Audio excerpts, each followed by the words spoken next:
Amma 7th anniversary Dhamaka offers. Shop 599, win 777 exclusive prizes. WhatsApp లో order చేయండి, gift పట్టండి. భారత్ మాతాకి పాపం జై శ్రీరామ్ అంటే భయపడుతున్నా. జై శ్రీరామ్ నినాదమే ఇలా పశ్చిమ బెంగాల్లో జై బెంగాల్ జై శ్రీరామ్ నినాదంతో అధికారంలోకి వచ్చామన్నా. అస్సాంలో కూడా జై శ్రీరామ్ నినాదంతో అధికారంలోకి వచ్చామన్నా. నెక్స్ట్ తెలంగాణలో వచ్చేది జై శ్రీరామ్ జై తెలంగాణ. ఏం నినాదం? జై శ్రీరామ్ జై శ్రీరామ్ జై శ్రీరామ్. ఇలా కూడా అంటాడు జై శ్రీరామ్ అంటే కడుపు నింపుతుందా అన్నాడు. నింపుతుందా నింపదా అన్న? రే జై శ్రీరామే మా లోపల ఆవేశాన్ని నింపేది, జై శ్రీరామే మా లోపల ఆలోచన నింపేది, జై శ్రీరామే మా లోపల పౌరుషం నింపేది. ఈ జై శ్రీరామ్ నినాదమే నీ గడిలు బద్దలు కొట్టిన విషయాన్ని ఆ కుటుంబ పార్టీ కేసీఆర్ పార్టీ మర్చిపోయినట్టున్నా. ఆ రోజు జై శ్రీరామ్ నినాదంతోనే జై శ్రీరామ్ నినాదం మారు మోగింది కాబట్టి నీ గడిలు బద్దలు కొట్టి నిన్ను ఫామ్ హౌస్ కు పరిమితం చేసిన నినాదమే నా జై శ్రీరామ్ నినాదం అన్న విషయాన్ని గుర్తుంచుకో.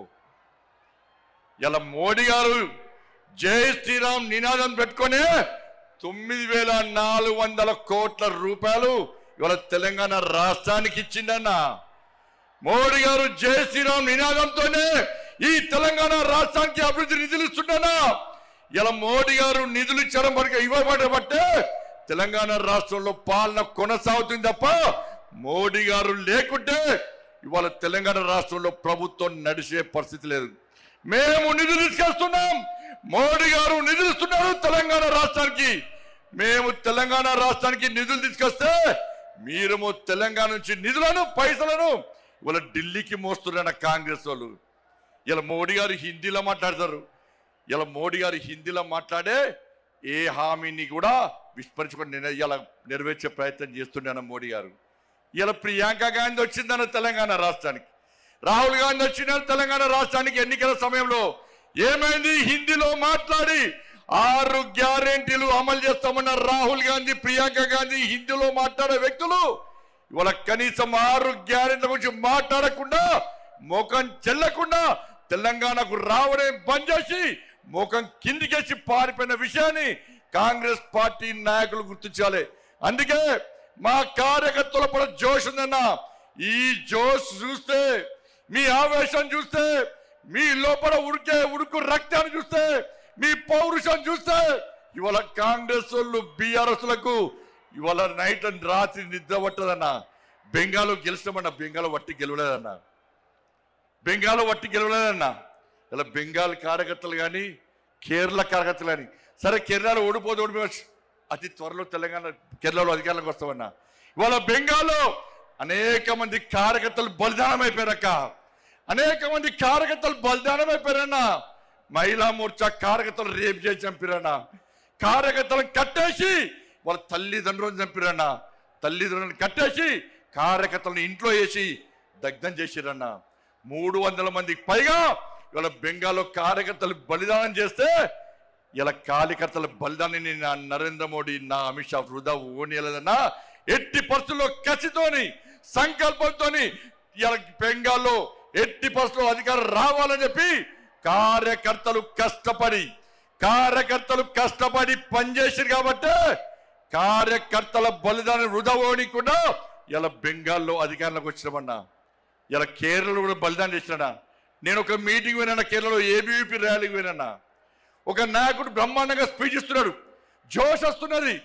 ఆ నాయకుడు మాట్లాడి ఒకటిసారి ఇక్కడ నుండి ఇంతసారి కన్ను బయటకు వచ్చిందన్న. ఆశ్చర్యపోయినాం. ఏందని చూస్తే నన్ను పిఎఫ్ఐ గుండాలు నా కన్నును పీకేసారు. నాకు పెట్టుడు కన్ను, నన్ను చేతులు 2 కట్టేసి ఈ పిఎఫ్ఐ మైనార్టీ ముస్లిం గుండాలు ఇలా నా కన్నును పీకేస్తే పెట్టుడు కన్నుతో నేను ధర్మం కోసం, సమాజం కోసం, నేను నమ్మిన సిద్ధాంతం కోసం పనిచేస్తున్న తప్ప నేను పారిపోలేదని చెప్పిన వ్యక్తి ఆ కార్యకర్త అన్న.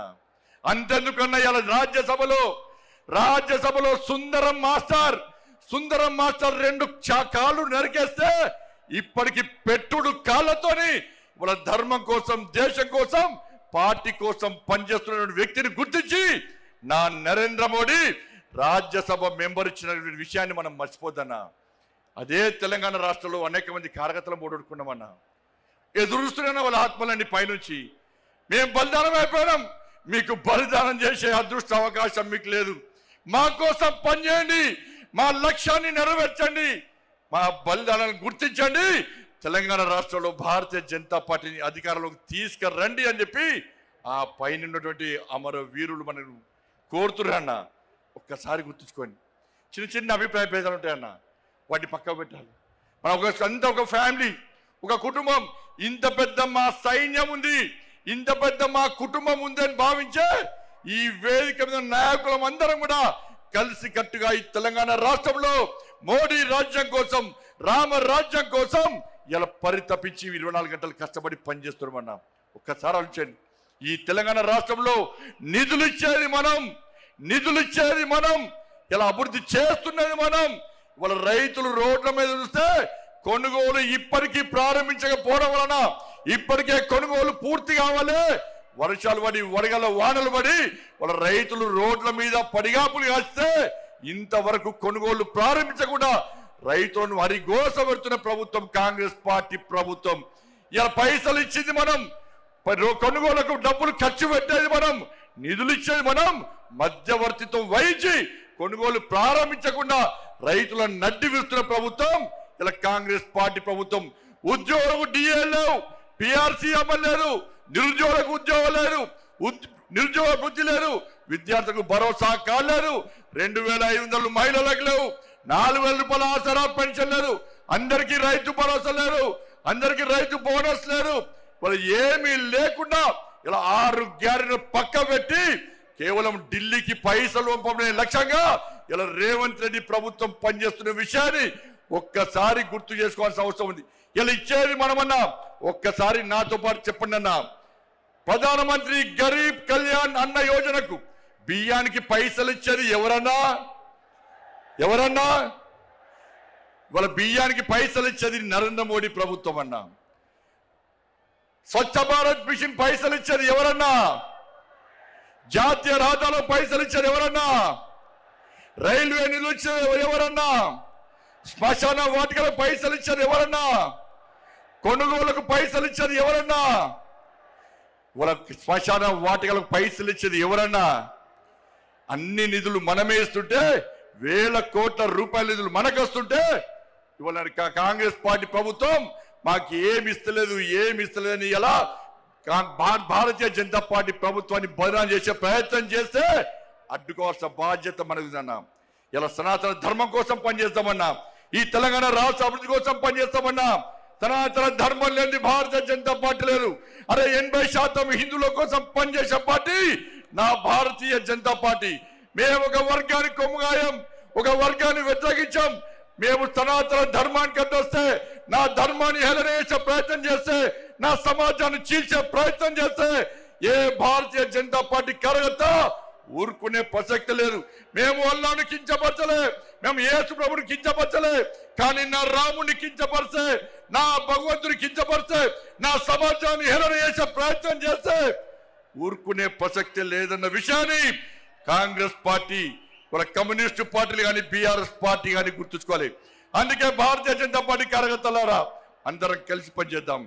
నేను ఏ రోజు కూడా పార్టీ తల వంచుకునే పని చేయనన్నా.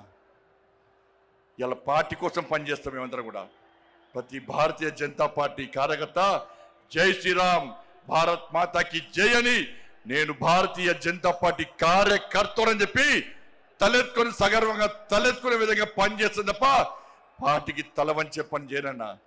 చాతగాని మూర్ఖులు, ధైర్యంగా రాజకీయంగా ఎదుర్కోలేని దద్దమ్మలు ఇలా ఏదో చేసి బండి సంజయ్ని గాని భారతీయ జనతా పార్టీని ఇబ్బంది పడితే నేను ఫామ్ హౌస్ లో ఎలుకని కాదన్నా, నేను నా అయ్య పేరు చెప్పి రాజకీయాలు రాలేదన్నా, నా తాత పేరు చెప్పి రాజకీయాలు రాలేదన్నా, ఏదో జెండా పెట్టి అంటే రాలేదన్నా.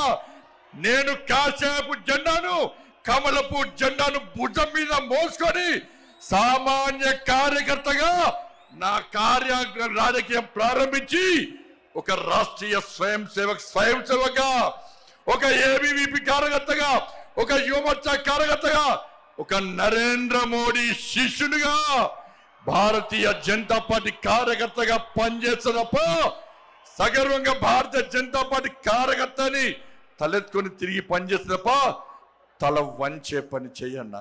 నన్ను నమ్మండి అన్నా, తప్పుడు ప్రచారం నమ్మకండి అన్నా, మా ఎంబడి ఉండండి. ఇక వదిలిపెట్టే ప్రసక్తే లేదు.